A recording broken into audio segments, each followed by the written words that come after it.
Four Nights of the Apocalypse just keeps getting better and better, and this chapter really does give Donny in particular more of a spotlight, continues to tease us who Sin actually is, as well as giving us some more depth to the magic system of the world of the Seven Deadly Sins through the sequel series, and it is much appreciated. While I was fine with the magic system of Seven Deadly Sins being a bit ambiguous and just being something that happens, something that's inborn, etc., etc., I like the actual depth and more insight into what makes the magic system of this series more than just, oh, there's just magic here, you can do this, you can do that, you can learn a spell or two and this happens. It just feels a lot more creative, and I really feel that Naoko Suzuki is really trying to make this series not just come into its own, but also expand on the previous series. But before I get into this chapter, don't forget to like and subscribe and hit the notification bell for updates on future videos. It really does help, as well as check out my Ko-fi and Patreon accounts if you want to support the channel more directly, as with those I can make much larger videos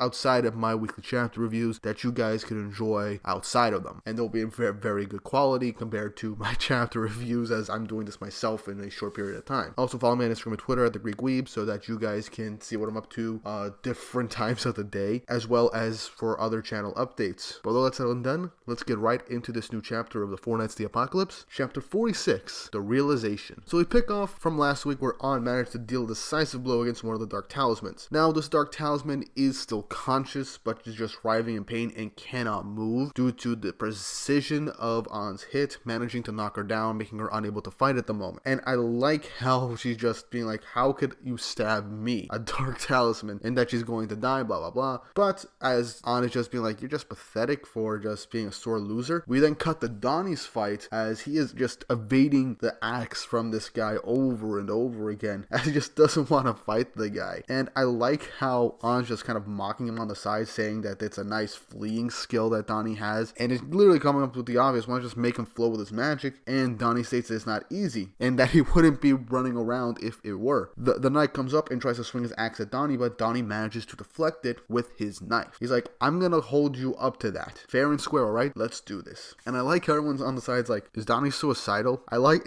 everyone's just like thinking that Donny with his little knife can't really do anything against this guy's huge axe, as Donny was just running away from this guy just a moment ago. But as we then get to see on the following page, Donny manages to masterfully parry his axe and then land a scratch on him, losing some blood, impressing Sin and shocking everyone else. As Donny continues to do this, parrying and slashing every time the guy tries to land an attack. And Percival, very impressed and starry-eyed, is asking him if he was that good with a knife, how come he never showed it? And Donny kind of embarrassingly states that the only reason he hasn't done this is that he doesn't like to see blood and that it looks painful.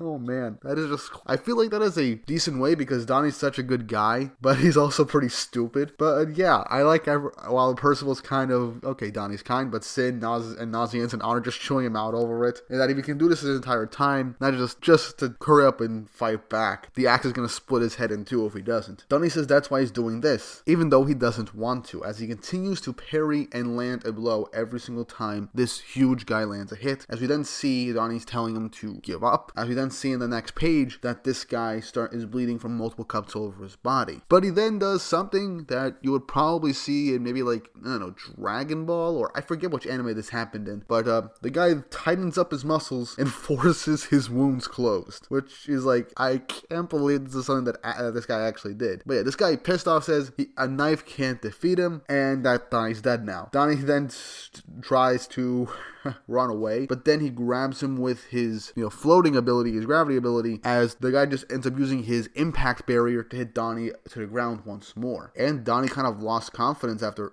once again saying that there's no way he can beat this guy, not with his flimsy floating magic. But Sin just comes up and tells him, who decided that for you? As he begins to explain the magic system a bit more in depth, and I'm going to quote this word for word. Magic is in your image. It doesn't exist in any kind of set of pattern. Think of it as molding clay, making it a sphere, a cube, flatten it, take it apart, connect it, or even make a castle. So essentially what Sin is trying to explain is that the magic system works kind of like play. You get what you have, but it's up to your own imagination and the way you use your power that allows you to find its true goal and how much it can grow and see what the form it could take. So it can be a magic power truly befitting yourself. So Sin asks him, what's his magic? Donny says it's just floating stuff, just like that Elgin guy said. Sin retorts that Donny's just being tied down by his own imagination, and to think of this big guy, Dolo, I'm just going to call him Dolo, as a pebble, or just a giant stone. And for Donny to picture himself holding it in the palm of his hand. Donny then sticks out his hand, points it towards Dolo, grasps it, and then begins to make him float. And Sin says, and now you can do anything with a stone besides hold it. As Donny then begins to try something. Once Dolo is about to use his impact again, he then reels in Dolo square face to face, and then punches him right in the face, knocking him back all over, tossing him into next week, hitting him against multiple layers of the tree branches, knocking him down a fair distance away as well, much to everyone's shock, as Donny even questions it himself. He's never given his magic a name. That was his magic. And Sin states that it isn't floating magic. It can freely move any object. It's called telekinesis. So Donny, as we thought was just floating magic, turns out he wasn't using it to its fullest capabilities or even trying to be imaginative with it to try and figure out what he can potentially do with it. He was just focusing on making stuff float. Donny has telekinesis. That is a very useful skill. He can make things lighter. He can pull things to and from him. He can float things up in the air, obviously, but it could also help him land more devastating punches, as we've just seen right now, as combined with his regular strength, with telekinesis, he can amplify that to an extensive degree. So I like how Donny basically came into his own in this one chapter. Before I continue, you have to remember that Donny was trained by Hauser for a good number of years, so it actually makes sense that his parrying skills with a knife in particular, imagine what he can do with a full-fledged sword, actually kind of works, and it makes complete total sense. It's not an asshole thing. Donny is just kind of a too kind of a person to actually try and injure somebody, which is why it tends to avoid conflict and run away. So it kind of makes sense, and I like how we're expanding on his power even more through this big conflict with the Dark Talismans. Nazian's got his moment with Tolgan, as Percival did land the final blow, but it was mostly Nazians that kind of turned the tide in their favor. An managed to win her fight by getting her opponent to lose her magic staff and managing to surprise the opponent with not being taken down by illusions.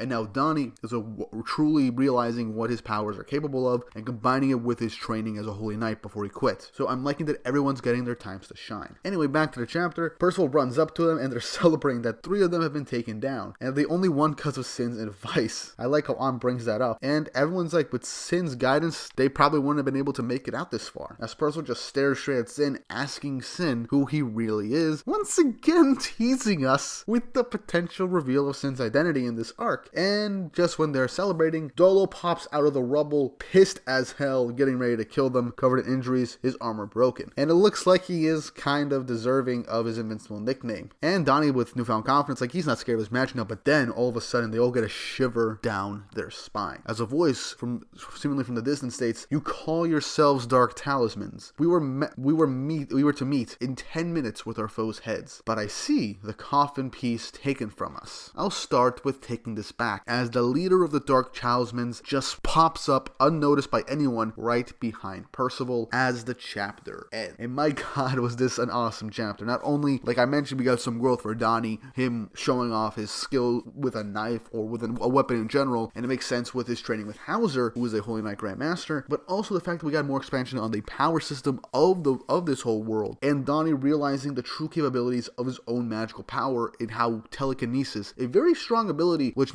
a lot of people tend to take for granted in any work of fiction, is very useful, especially in battles like this, where he had to keep his distance from the opponent's 50-meter range, or he had to get up close and personal. But now, when it comes to this, he can literally just go into his range, grab the guy, pull him closer, and then punch him right in the face before he can activate his magic power, like he just did. So it's very useful, and honestly, very impressive that we managed to get something like this. I like the 7 Deadly Sins, but I'm really happy that we're getting more expansion and evolution of this power system in general. But that cliffhanger chapter, 3 of the Dark Talismans have been taken down. They're not dead, but they're unable to battle. Well, Dolo's heavily injured, but he's still ready to bust some heads. But the leader showing up is the real testament to this arc. This arc is going to finish within the next 2 or 3 chapters if we follow the same formula, as each of these fights have been taking the course of possibly 2 to 3 chapters. This recent fight between these last 2 Dark Talisman members before the leader took roughly 3 chapters to complete. 1 chapter where they flee and then encounter them. The 2nd chapter has An's battle, where she battles and wins. So this one is the same thing with Donny and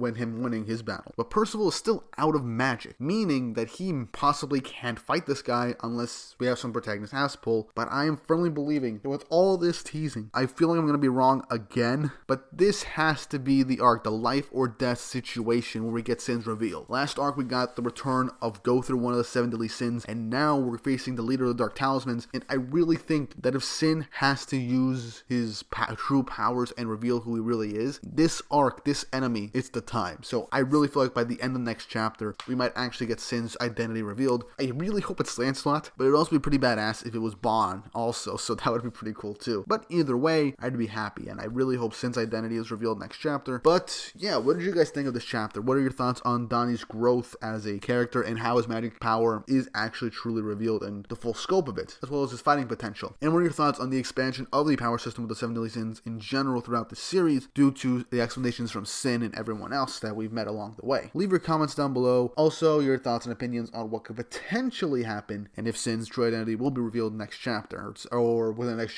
few chapters. Leave all your comments down below. Don't forget to like and subscribe and hit the notification bell. It all really does help. And with all that said and done, I hope you all have an awesome day.